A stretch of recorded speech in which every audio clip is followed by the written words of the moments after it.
देखिए हर खबर यहीं पर। सब्सक्राइब कीजिए TV9 भारतवर्ष।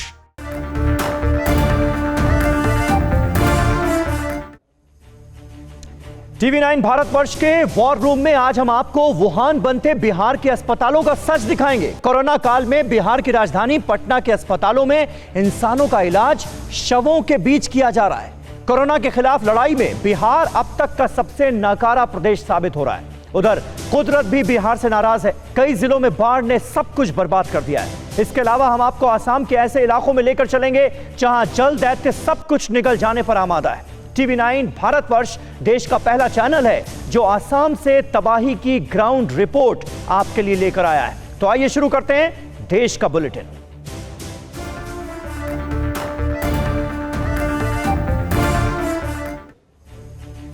कोरोना के इस मुसीबत भरे दौर में बिहार से जो खबरें आ रही हैं वो शर्मसार भी करती हैं और हैरान भी करती हैं, क्योंकि बिहार में जिस तेजी से कोरोना ने पांव पसारा है उससे भिड़ने के बजाय लापरवाही ज्यादा नजर आ रही है। देखिए NMCH अस्पताल में कोरोना संक्रमित शव के साथ बाकी मरीज क्यों इलाज के लिए मजबूर हैं। कोरोना काल में जहां इंसान अपनी जान बचाने की जद्दोजहद कर रहा है, वहीं अस्पतालों की लापरवाही से उन मरीजों का हाल बेहाल है जो इलाज के लिए भर्ती हैं। पटना के NMCH से एक शर्मसार करने वाली तस्वीर सामने आई है, जहां कोविड वार्ड में 2 दिन से शव पड़ा है, लेकिन अस्पताल प्रशासन इतना लापरवाह है कि उसे यहां से हटाया नहीं गया। कोविड वार्ड में दूसरे मरीज भी हैं जो शव के बगल में ही दिन रात गुजार रहे हैं और दहशत में हैं। बिहार में कोरोना की रफ्तार में अचानक तेजी आ चुकी है। हर तरफ हाहाकार मचा हुआ है, लेकिन कोरोना के खिलाफ जंग में NMCH ने जो लापरवाही दिखाई है वो शर्मसार भी करती है और संक्रमण को दावत भी देती है। इस मरीज की मौत 2 दिन पहले ही हो चुकी है, लेकिन शव अभी तक वार्ड में ही रखा गया है। यहाँ पे डेड बॉडी कल ही से रखा हुआ, अभी तक हटाया नहीं गया। दूसरा पेशेंट को प्रॉब्लम हो रहा, मेरी माँ यहाँ भर्ती है, उसको प्रॉब्लम हो रहा। यहाँ पे वहाँ पे कंप्लेन करते हैं तो हटाता नहीं है, कल ही से रखा हुआ है बॉडी। आइसोलेशन वार्ड में पड़े शव के कारण वहां इलाज करवा रहे संक्रमित मरीजों ने इसके विरोध में खाना पीना ही छोड़ दिया है। मरीजों ने ऐलान कर दिया है कि जब तक लाश नहीं हटाई जाएगी वो खाना नहीं खाएंगे। हंगामा बढ़ने के बाद पुलिस भी पहुंची। अस्पताल प्रशासन ने सब कुछ ठीक करने का वादा भी किया। अभी तो बोले सिस्टर को, तो सिस्टर एक दूसरे को बोल रही है कि तुम्हारा वार्ड है तुम समझो डी, और वो बोलेंगे कि नहीं मेरा वार्ड नहीं है तुम समझो। कोविड वार्ड में 2 दिन से पड़े शव से बाकी मरीजों को भी संक्रमण हो सकता है। NMCH से पहली बार इस तरह की तस्वीरें नहीं आई हैं। इससे पहले भी यहां से मरीजों के बीच शव रखे जाने के वीडियो वायरल हो चुके हैं। इन तस्वीरों से साफ है कि अस्पताल कोरोना संक्रमण को लेकर गंभीर नहीं है। और बिहार में कोरोना से हुई मौत को लेकर एक और बड़ी लापरवाही का मामला सामने आया है। 100 सेकंड में देखिए किस तरह से कोरोना संक्रमित मरीजों की मौत के बाद शवों को ले जाने में लापरवाही बरती जा रही है। कोरोना की जंग को जीतना है तो कोरोना संक्रमण से बचाव की हर संभव कोशिश करनी होगी, लेकिन बिहार में ऐसा नहीं हो रहा है। कोरोना संक्रमण से मरने वाले मरीजों के शवों का अंतिम संस्कार करने में इंसानियत को तार-तार किया जा रहा है। तस्वीर बिहार की राजधानी पटना से आई है। पटना सिटी के माल सलामी इलाके में एक 55 साल की कोरोना संक्रमित महिला की मौत सुबह करीब 3 बजे हुई। महिला होम आइसोलेशन में ही थी। परिवार के लोगों ने तुरंत NMCH अस्पताल, पुलिस विभाग समेत बाकी स्थानीय अधिकारियों को तुरंत सूचना दी, लेकिन सूचना देने के घंटों बाद तक किसी ने भी परिवार से संपर्क नहीं किया।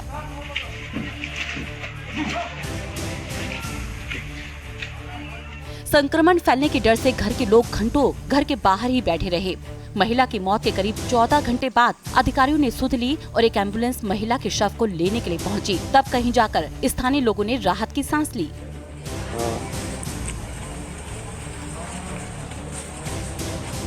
इस घटना से ही अंदाजा लगाया जा सकता है कि कोरोना संक्रमण को लेकर स्थानीय प्रशासन कितना मुस्तैद है। कोरोना मरीजों के शवों के अंतिम संस्कार में लापरवाही का ये कोई पहला मामला नहीं है। इससे पहले भी मरीजों के शव जिंदा लोगों के बीच कई घंटों तक पड़े रहने के कई वीडियो सोशल मीडिया पर पहले भी वायरल हो चुके हैं। पटना के NMCH का एक ऐसा ही वीडियो इन दिनों सोशल मीडिया पर दिख रहा है। बिहार में कोरोना मरीजों का आंकड़ा 27,000 के पार पहुँच चुका है।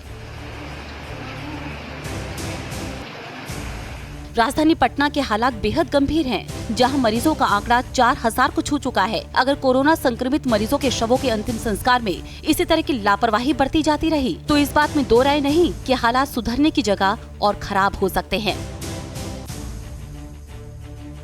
बिहार में वाकई हालात जो हैं बहुत खराब हैं। बिहार में बाढ़ की विभीषिका के साथ साथ कोरोना की दोहरी मार से लोग बेहाल हैं। सरकार ने जिलाधिकारी की अगुवाई में अस्पतालों की निगरानी के लिए टीमें बनाई हैं, लेकिन बिहार की स्वास्थ्य व्यवस्था पूरी तैयारी की पोल खोल रही है। देखिए मोतिहारी से TV9 भारतवर्ष की ये ग्राउंड रिपोर्ट। इस वक्त हम बिहार के मोतिहारी जिले के सदर हॉस्पिटल में खड़े हैं, जो हॉस्पिटल यहां पर कोरोना का इलाज चल रहा है और सरकार ये दावा कर रही है कि हम लगातार टेस्टिंग कर रहे हैं, लेकिन रिपोर्ट्स ये बताती हैं कि बिहार में जांच की रफ्तार बेहद धीमी है, जिसकी वजह से लोग डायग्नोस नहीं हो पा रहे हैं और अज्ञानता में बहुत तेजी से ये वायरस यहां पर फैल रहा है। सरकारी आंकड़े के मुताबिक बिहार में हर रोज 10,000 के आसपास जांचें हो रही हैं, लेकिन हकीकत ये और सरकारी सूत्र ये बताते हैं कि 10,000 जांचें जरूर हो रही हैं, सैंपल जरूर लिए जा रहे हैं, लेकिन रिपोर्ट्स आने में बहुत देरी हो रही है। 3 दिन से लेकर 5 दिन तक सैंपल्स को रखा जा रहा है और आरोप लग रहे हैं कि ये सैंपल्स रखने के वजह से खराब हो जा रहा है और सैंपल जो खराब हो रहा है उसकी वजह से रिजल्ट एक्यूरेट नहीं आ रहा है। बिहार में जो कोरोना की स्थिति है उसकी गंभीरता को देखते हुए केंद्रीय टीम ने पटना समेत तमाम जगहों के क्वारंटाइन सेंटर्स, हॉटस्पॉट सेंटर्स पे भी दौरा किया है ताकि ये जान सके कि यहाँ की स्थिति क्या है। बिहार के मुख्यमंत्री नीतीश कुमार ये कह रहे हैं कि हम बेहतर से बेहतर व्यवस्था दे रहे हैं, लेकिन बिहार में स्थिति विस्फोटक होती जा रही है और हालात ये हैं कि वेंटिलेटर्स, ऑक्सीजन और आईसीयू की कमी पड़ गई है। जो 30 लाख प्रवासी बिहार में आए थे वो अब गाँव तक पहुंच गए हैं और वो लोग हैं जो हॉटस्पॉट में रह रहे थे, वहां से आए हैं, जिसकी वजह से कोरोना तेजी से अपने पैर पसार रहा है। लेकिन बिहार में जो जांच की स्थिति है, जो तैयारियां हैं, जो अस्पताल हैं, जो आईसीयूज हैं, उनको देखकर ये नहीं लग रहा है कि बिहार में सरकार की तैयारी अच्छी है और इसीलिए लगातार बिहार में स्थिति विस्फोटक होती जा रही है। तो कोरोना से जंग हो, सैलाब के खिलाफ मुहिम, बिहार में सिस्टम फेल ही नजर आ रहा है। नेपाल से छोड़ा गया 4,50,000 क्यूसेक पानी नई तबाही मचा रहा है, लेकिन बिहार में सैलाब ने अब तक कितना तांडव मचाया है ये आप इस रिपोर्ट में देखिए। नेपाल में 3 दिन की बारिश और काली नदी से लेकर गंडक, बागमती और म्यागदी में आया उफान बिहार के रक्सौल में ऐसी तबाही लेकर आया है कि पूरे इलाके में हाहाकार मचा है। हर तरफ पानी का प्रवाह है, घर, मकान और आम जिंदगी पानी से घिर चुकी है। सैलाब ने ऐसा रौद्र रूप दिखाया कि सैलाब की इज्जत में जो कुछ भी आया कुछ नहीं बच पाया। पहाड़ में हुए बारिश से तराई सहित पहाड़ी क्षेत्रों के घरों में पानी घुस गया। तबाही सिर्फ नेपाल से छोड़े गए पानी से नहीं मची है। नगर निगम की लापरवाही की तस्वीर देखनी हो तो मुजफ्फरपुर की इन तस्वीरों को देखिए। हर जगह पानी है, लोगों के घरों तक सैलाब ने दस्तक दी है। लोग कहते हैं कि वो सरकारी लापरवाही का दंश झेल रहे हैं। भोजन तक नहीं मिल रहा है, क्या करे? घर में कीचड़ में सब जगह पानी घुस गया, चावल आटा सब जगह पानी में डूब गया। कहाँ से लाएंगे? कुछ नहीं हम लोग के पास, एकदम डूबे हुए हैं, कुछ नहीं है, राहत शिविर कुछ नहीं, कहीं से कुछ उपाय नहीं सूझ रहा है। क्या किया जाए? अब आप ही लोग बताइए कि हम लोग करें क्या, कहाँ जाएं, किसके पास जाएं, किसके पास गुहार लेकर जाएं? बिहार के दरभंगा की तस्वीर पर भी बाढ़ की जोरदार चोट नजर आती है। फूस के घर डूब चुके हैं, लोगों को बचाने के लिए बना तटबंध भी बिखर चुका है। इंसान और जानवर सब बेहाल हैं, लेकिन कोई हाल पूछने वाला नहीं है। कैसे जी रहे हैं, देखिए रहे हैं आप लोग भी कैसे जी रहे हैं। दोनों तरफ पानी है, हम 3 दिन से भूखे यहाँ पर पड़े हुए हैं। कोई प्रतिनिधि नहीं आया है, न जिला परिषद मुखिया को तो कोरोना हो गया कि मर गया, एक बार नहीं आया हजूर। आपने जिला परिषद आता है, न पंचायत समिति आ रहा है, कोई देखने नहीं देखते हैं। सारे इलाका देखिए डूब गया, यहाँ हमको निकलने का जगह नहीं है कि से हम निकलेंगे से। देश के हर हिस्से की तरह बिहार में भी कोरोना संक्रमण तेजी से फैल रहा है। ऐसे में सैलाब से आई तबाही लोगों की परेशानी को और बढ़ा रही है। वहीं असम की हालत भी दिन ब दिन बदतर होती जा रही है। 50 लाख से ज्यादा लोग बेघर हो चुके हैं, लेकिन राहत कैंप्स का हाल क्या है? TV9 भारतवर्ष की टीम ने यह जानने के लिए कोशिश की और ग्राउंड जीरो पर पहुंची, लेकिन वहीं से जो खबर सामने आई वो मायूस करने वाली है। असम में सैलाब की तबाही देखकर आप सहज ही अंदाजा लगा सकते हैं कि यहाँ जिंदगी कितनी दुश्वार हो चुकी है। अब तक 50 लाख से ज्यादा लोग बेघर हो चुके हैं। 105 लोगों की मौत हो चुकी है। सूबे के 33 जिलों में से 30 जिले पानी की जद में हैं। लोगों के घरों में पानी है। हर साल की तरह जिंदगी नाव में गुजर रही है। जहां राहत कैंप हैं, वहां का हाल भी बुरा है। सैलाब से घिरे असम की जमीनी हकीकत क्या है? पीड़ितों तक सरकार पहुंच पाई कि नहीं? लोगों को राहत मिली या नहीं, ये जानने के लिए TV9 भारतवर्ष की टीम काजीरंगा स्थित एक राहत कैंप पहुंची। ये बाढ़ बारिश जब आती तो कई सारी परेशानी लगाती है। ये यहाँ से जाना चाहते हैं लेकिन इसलिए रुके हैं कि कहीं ऐसा ना हो कि यहाँ से वो निकल जाए और उनकी जीवन भर की जो कमाई है, जो जमा पूंजी है, वो कोई यहाँ से चोर उठा ले जाए इस आपदा के अवसर पर। इस वजह से अपने घर के बाहर नाव के ऊपर खड़े होकर डेरा जमाए बैठे हैं ताकि अपने सामान को सुरक्षित किया सके। इस राहत कैंप के एक कमरे में कम से कम 10 परिवार को ठहराया गया है। कैंप में एक वॉशरूम है जिसका इस्तेमाल 500 से भी ज्यादा लोग करते हैं। 100 परिवार है हमारे यहाँ पर 100 परिवार में कितने सदस्य होंगे कुल मिलाकर? 500-600 आदमी होगा। लोगों को सरकार ने जो खाना मुहैया करवाया है वो इनका पेट भरने के लिए नाकाफी है। जिंदगी कितनी मुहाल है, इनकी जुबानी सुनिए। रहना खाना सरकार और से 1 हफ्ता हो गया, पानी इधर में घुस गया, घुसने के साथ में 1 हफ्ता का बाद में हम लोग को राशन मिला है। कितना चावल डाल दिया? एक आदमी का 1 किलो दिया। और ये कितने दिन के लिए है? वो अब कब आएगा पता नहीं है। आदमी है 5-6 ठो, 1 किलो का चावल देता है। हम लोग के डेली लगता है 2 किलो का चावल, ये कहाँ से होगा हम लोग के। ये असम की त्रासदी की कहानी है जिसमें मजबूरी है और लाचारी है और जिंदा रहने की जंग है, और असम फिलहाल इसी जंग से लड़ रहा है। तो कुदरत का कहर लगातार जारी है। उत्तराखंड की बात करते हैं। उत्तराखंड में लैंडस्लाइड का दिल दहला देने वाला एक वीडियो सामने आया है। देखिए, लैंडस्लाइड के चलते रास्ते बंद होने की वजह से लोगों के लिए किस तरह के मुश्किल वाले हालात पैदा हो गए। OMG भाई लैंडस्लाइड का ये वीडियो जिसने भी देखा उसने दांतों तले उंगली दबा ली। अब सोचिए उन लोगों की हालत क्या होगी जो लैंडस्लाइड के वक्त वहीं मौजूद थे और पहाड़ के टूटकर गिरने का ये मंजर उन्होंने अपनी आंखों से देखा। लैंडस्लाइड का ये वीडियो उत्तराखंड के चमोली में पापलकोटी का है, जहां अचानक लैंडस्लाइड होने लगी। पहले पहाड़ से छोटे छोटे टुकड़े गिर रहे थे जिसकी वजह से सड़क पर चल रही गाड़ियां रुक गई, लेकिन कुछ ही देर बाद देखते ही देखते लैंडस्लाइड ने रफ्तार पकड़ी और पहाड़ का एक बड़ा हिस्सा भरभरा कर नीचे गिरने लगा। घटना स्थल पर मौजूद लोगों ने लैंडस्लाइड के खौफनाक मंजर को अपने कैमरे में कैद कर लिया, जिसके 2 अलग-अलग वीडियो सामने आए हैं। पहला वीडियो दूर से बनाया गया, जबकि दूसरा वीडियो बेहद नजदीक से बनाया गया है। रोंगटे खड़े कर देने वाले इस वीडियो को देखकर कहा जा सकता है कि लैंडस्लाइड के वक्त जो लोग घटनास्थल के नजदीक होंगे उनकी सांसें थम गई होंगी। लैंडस्लाइड के बाद नेशनल हाईवे 7 को बंद कर दिया गया, जिसकी वजह से गाड़ियां सड़क पर ही रुक गईं और पर्यटक घंटों तक रास्ते में ही फंसे रहे। उत्तराखंड के अधिकतर इलाकों में लैंडस्लाइड हो रही है और रास्ते बंद पड़े हैं। उत्तराखंड के पिथौरागढ़ में रास्ते बंद होने की वजह से लोग जान जोखिम में डालकर नदियां पार कर रहे हैं। यहाँ मरीजों की हालत बिगड़ने पर उनके परिवार के लोग मरीजों को पालकी में बैठाकर इस तरह से नदियां पार करते नजर आए। बरसात की वजह से मौसम भले ही सुहावना हो गया हो, लेकिन ये बरसात अपने साथ लोगों के लिए परेशानियां भी लेकर आई है, जिनका कब तक लोगों को सामना करना पड़ेगा ये कहना मुश्किल है। और चीन को हद में रहने की हिदायत अमेरिकी संसद से भी दी गई है। प्रतिनिधि सभा में अमेरिका के 9 प्रभावशाली सांसदों ने LAC पर चीन की दादागिरी के खिलाफ एक प्रस्ताव पेश कर दिया है। भारत चीन तनाव की गूंज अमेरिकी संसद में भी सुनाई दी। प्रतिनिधि सभा में अमेरिका के 9 प्रभावशाली सांसदों ने LAC पर चीन की दादागिरी के खिलाफ एक प्रस्ताव पेश किया है। इसमें चीन से अपील की गई कि चीन बल के बजाय मौजूदा राजनयिक तंत्रों के जरिए तनाव कम करने की कोशिश करे। भारतीय अमेरिकी सांसद राजा कृष्णमूर्ति की अगुवाई में ये प्रस्ताव पेश किया गया। प्रतिनिधि सभा ने चीन को तनाव कम करने के लिए धौंस की बजाय राजनयिक तंत्रों का इस्तेमाल करने की अपील की है। भारतीय अमेरिकी सांसद राजा कृष्णमूर्ति की अगुवाई में Ro Khanna, Frank Pallone, Tom Suozzi, Ted Yoho, George Holding, Sheila Jackson Lee, Haley Stevens और स्टीव चाबोट ने अमेरिकी संसद के निचले सदन में प्रस्ताव पेश किया। प्रस्ताव के मुताबिक चीन ने पूर्वी लद्दाख में जून तक बड़ी संख्या में सैनिकों को इकट्ठा किया था और वास्तविक नियंत्रण रेखा को आक्रामक तरीके से बदलने की कोशिश की। यूएस के 9 प्रभावशाली सांसदों का चीन के खिलाफ प्रस्ताव। LAC पर चीन की दादागिरी के खिलाफ प्रस्ताव में चीन को LAC का नक्शा बदलने का आरोपी बताया गया। चीन को ताकत की जगह बातचीत का रास्ता अपनाने की हिदायत दी गई।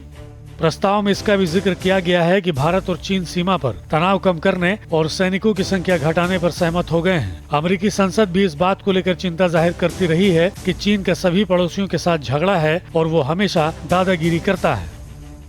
इतिहास गवाह है कि चीन समझौते के सम्मान नहीं करता और अक्सर मनमानी पर उतर जाता है। हाल ही में अमेरिकी नौसेना के विमानवाहक युद्धपोतों ने दक्षिण चीन सागर में धमक दिखाई है। अमेरिका ने अपने युद्धपोत यूएसएस निमित्ज और यूएसएस रोनाल्ड रेगन को 2 हफ्ते में दूसरी बार तैनात किया है। अब अमेरिकी सांसदों ने प्रस्ताव पेश कर चीन पर दोगुना दबाव बनाया है ताकि चीन को हद में रखा जाए।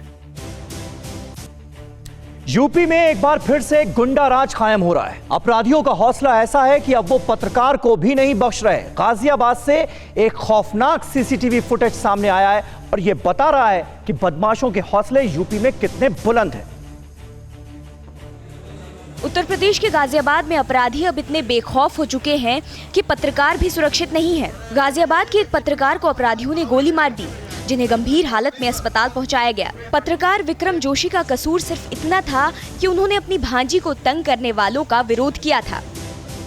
हमारी भांजी है, उसकी कमेंट्स करते थे लोग, तो हमने विरोध करा उस चक्कर में और लड़ाई झगड़ा हुआ। उसके बाद हमने एप्लीकेशन भी दी नगर थाने के अंदर, देने के बाद 2-3 दिन के बाद गोली मार दी। घटना का सीसीटीवी फुटेज सामने आया है जिसमें विजयनगर इलाके में अपराधियों ने उन्हें घेर कर गोली मार दी। बाइक पर उनके साथ सवार एक मासूम बच्चा भी था जो जान बचाकर भाग गया। गोली लगने के बाद उनके साथ मौजूद उनकी एक रिश्तेदार घंटों मदद की गुहार लगाती रही, जिसके बाद पत्रकार को अस्पताल में भर्ती कराया गया। पत्रकार विक्रम जोशी ने बदमाशों के खिलाफ पुलिस में भी तहरीर की थी, लेकिन पुलिस वक्त रहते नहीं जागी और ये बड़ा हादसा हो गया। घटना के बाद पुलिस ने 5 आरोपियों को गिरफ्तार कर लिया है। कल जब ये अपनी बहन के घर से लौट रहे थे माता कॉलोनी क्षेत्र में, तो वहाँ पर हमलावरों ने इनके ऊपर अटैक किया है और इनको फायर आर्म से भी चोटिल किया है। ये फिलहाल अस्पताल में उपचाराधीन है। वहाँ पर चिकित्सकों की टीम इनका उपचार कर रही है। जो साक्ष्य जुटाए गए उसके आधार पर 5 लोगों को गिरफ्तार किया गया है। इनके नाम मोहित, दलवीर, आकाश, रवि और शाकिर हैं। इन सभी को गिरफ्तार कर जेल भेजा जा रहा है। विक्रम के सिर में गोली लगी है, जो फिलहाल शहर के यशोदा अस्पताल में जिंदगी और मौत से लड़ रहे हैं। पत्रकार पर जानलेवा हमला ये बताने के लिए काफी है कि यूपी में अपराधी कितने बेलगाम हैं। और इस वक्त की एक बड़ी खबर हमारे पास आ रही है। दिल्ली में कोरोना पर सीरो सर्वे में चौंकाने वाला खुलासा हुआ है। 27 जून से 10 जुलाई तक चले सीरो सर्वे में 21,387 सैंपल्स लिए गए। इस सैंपल में 23.48% दिल्ली वाले कोरोना से प्रभावित पाए गए।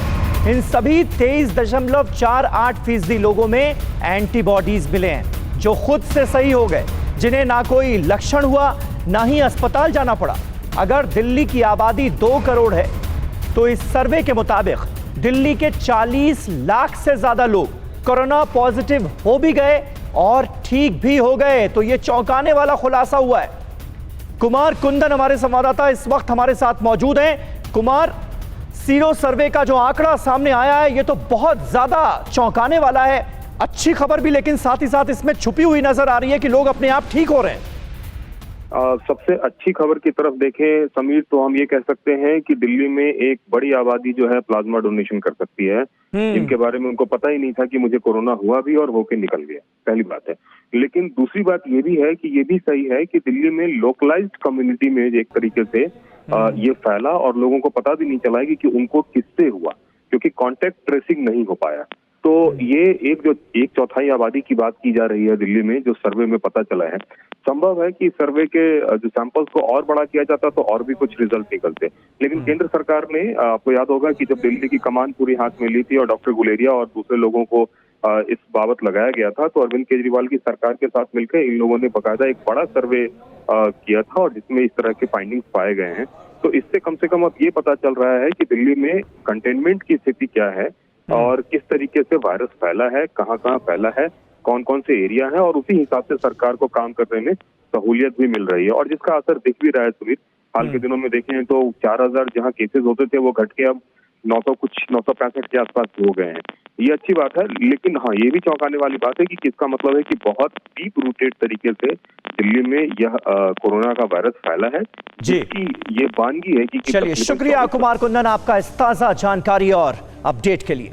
और इस बीच दिल्ली सरकार ने कोरोना के दौरान गरीबों को राशन देने का काम तेज कर दिया है। सरकार ने डोर स्टेप राशन योजना की शुरुआत कर दी है। अब लोगों को घर बैठे राशन मिलेगा। ये रिपोर्ट देखिए। जब से राशन बंटना चालू हुआ देश में, गरीबों को राशन लेने में बहुत दिक्कत आती है। दुकानें खुलती नहीं हैं, लंबी लंबी लाइनें लगती हैं, राशन पूरा नहीं मिलता, राशन ठीक से नहीं तोला जाता, देश भर से शिकायतें आती हैं, राशन में मिलावट होती है। आज हम लोगों ने दिल्ली में door step delivery of ration की योजना को मंजूर किया है। इस योजना का नाम होगा मुख्यमंत्री घर घर राशन योजना। इस योजना के तहत अब लोगों को राशन की दुकान पे नहीं आना पड़ेगा। राशन लोगों के, गरीब लोगों के घर इज्जत से पहुंचाया जाएगा। तो इस योजना के तहत स्कीम इस तरह से है कि एफसीआई के गोडाउन से गेहूं उठाया जाएगा, उसको चक्की में ले जाके आटा बनाया जाएगा। आटे के, चीनी के और चावल के बोरी में या पैकेट में उनको पैकिंग की जाएगी और वो पैकेट जो है अच्छे साफ सुथरे पौष्टिक राशन के पैकेट हर घर के अंदर राशन जो बेनिफिशियरी है उनके घर पे राशन डिलीवर किया जाएगा। और मध्य प्रदेश के राज्यपाल लालजी टंडन का लखनऊ में निधन हो गया। लालजी टंडन की मौत पर प्रधानमंत्री से लेकर राष्ट्रपति तक ने दुख जताया। आज उनका अंतिम संस्कार होगा। मध्य प्रदेश के राज्यपाल लालजी टंडन का लखनऊ के मेदांता अस्पताल में निधन हो गया। राष्ट्रपति रामनाथ कोविंद ने उनके निधन पर शोक व्यक्त किया है। कद्दावर नेता और पूर्व प्रधानमंत्री अटल बिहारी वाजपेयी के बेहद करीबी माने जाने वाले लालजी टंडन की मौत के बाद प्रधानमंत्री नरेंद्र मोदी ने ट्वीट किया और लालजी टंडन के निधन पर शोक जताया। उत्तर प्रदेश के मुख्यमंत्री योगी आदित्यनाथ ने भी टंडन की मौत को बड़ी क्षति बताते हुए दुख जाहिर किया है। टंडन ने अपना सियासी करियर यूपी से शुरू किया था। कल्याण सिंह और राजनाथ सिंह की सरकार में वो मंत्री भी रहे। लालजी टंडन का जन्म 12 अप्रैल 1935 में लखनऊ में हुआ था। अपने शुरुआती जीवन में ही लालजी टंडन आरएसएस से जुड़ गए थे। लालजी टंडन का अंतिम संस्कार आज शाम 4 बजे किया जाएगा। चूँकि लखनऊ में रहकर सियासत करते थे, चौक से उनका गहरा नाता रहा है, तो जो चौक का आवास है वहाँ पर 12 बजे उनकी सबको रखा जाएगा, लाया जाएगा और वहाँ से लगभग 4 बजे उनके शव की अंतिम यात्रा शुरू होगी और उसके बाद उनके अंतिम संस्कार किया जाएगा। लालजी टंडन का राजधानी लखनऊ से खासा जुड़ाव रहा है। कल्याण सिंह की सरकार, राजनाथ सिंह की सरकार में वो मंत्री भी रहे और अभी मध्य प्रदेश के राज्यपाल की जिम्मेदारी वो संभाल रहे थे।